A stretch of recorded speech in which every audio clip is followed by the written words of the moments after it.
Morning news India पर आपका स्वागत है। मैं हूं आपका अपना अजीज डॉक्टर गुरुक्रम शर्मा। राजस्थान में नई सरकार बनी थी। एक विश्वास दिलाया गया था पढ़े लिखे बेरोजगारों को कि सरकार उनकी आ जाएगी तो उसके बाद में बेरोजगारों के लिए नौकरियों के दरवाजे खुल जाएंगे।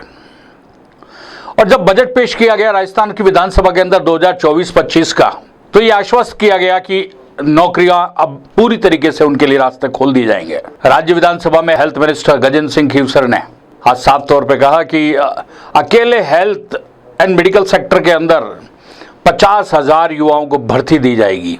उनके लिए नौकरियों के रास्ते खोल दिए गए हैं। लाखों बेरोजगार युवाओं के लिए बहुत बड़ी अपॉर्चुनिटी एकदम से एक झटके में आई, क्योंकि 50,000 पदों पे भर्ती का मतलब है कि बड़ी संख्या के अंदर बेरोजगारों के लिए एक बहुत ही जो कई सालों से ये था कि मेडिकल सेक्टर के अंदर जॉब लगने के चांसेस खत्म हो गए, उन सबके लिए एक रास्ता खोल दिया गया है और 50,000 लोगों के लिए अब रास्ता खुला है। इसके अंदर देखिए आप, सबसे बड़ी चीज कि राजस्थान के अंदर अब तक के इतिहास का सबसे बड़ा बजट हेल्थ सेक्टर को दिया गया है।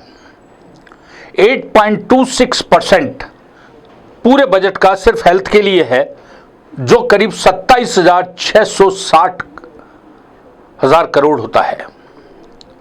अब आप सोच के देखिए कि इतना बड़ा बजट आ गया तो नौकरियां तो मिलनी हैं। अब इसमें देखिए 4,000 पद तो सिर्फ नर्सिंग कर्मियों के लिए ही हैं, मेडिकल टीचर्स के लिए 1,400 से ऊपर, मेडिकल ऑफिसर्स के लिए 1,500 से ऊपर।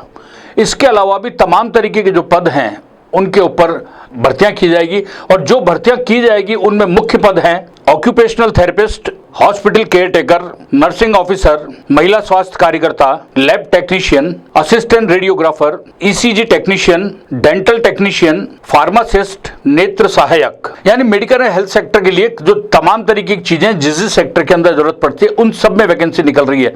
रेडियोग्राफर की वैकेंसी भी निकल रही है, तो नेत्र सहायक की भी निकल रही है, मेडिकल टीचर्स के लिए भी निकल रही है, तो मेडिकल ऑफिसर्स के लिए भी निकल रही है, नर्सिंग ऑफिसर के लिए निकल रही है, तो नर्सिंग कर्मियों के लिए भी निकल रही है, महिला स्वास्थ्य कार्यकर्ताओं के लिए भी निकल रही है, तो रेडियोग्राफर के लिए भी निकल रही है, असिस्टेंट डेंटिस्ट के लिए भी निकल रही है, तो टेक्नीशियन दूसरी चीजें हैं उनके लिए भी निकल रही है। तो उम्मीद की जानी चाहिए कि भजन लाल सरकार ने जो अपना बजट पेश किया है और उसके बाद में परिवर्तित बजट के अंदर ये चीज सामने आई है कि मेडिकल एंड हेल्थ सेक्टर के अंदर पूरे 50,000 लोगों को नौकरी दी जाएगी। इंतजार कीजिए उस खुशी के पल का जब एग्जाम होगा और एग्जाम के अंदर आप क्वालिफाई करेंगे और सरकारी नौकरी का एक नियुक्ति पत्र आपके हाथ में होगा, तो आप खुद कहेंगे कि भजनलाल सरकार ने जो कहा वो करके दिखाया। अब भजनलाल सरकार के लिए भी जिम्मेदारी बढ़ जाती है, चूंकि बजट के अंदर घोषणा की गई, बजट में कमिटमेंट किया गया है और हाउस के अंदर ये बात कही गई है, तो निश्चित रूप से मान के चलिए 100% ये बात पूरी होगी। अब जल्द से जल्द इसके ऊपर एक्शन शुरू हो ताकि बेरोजगारों के जो आज जगी है उसके हिसाब से वो डेट्स उनके पास एग्जाम किया जाए और वो तैयारी शुरू कर दें। और हम मॉर्निंग न्यूज इंडिया की ओर से सभी जो इसके अंदर अप्लाई करेंगे उनके लिए बहुत सारी शुभकामनाएं देते हैं।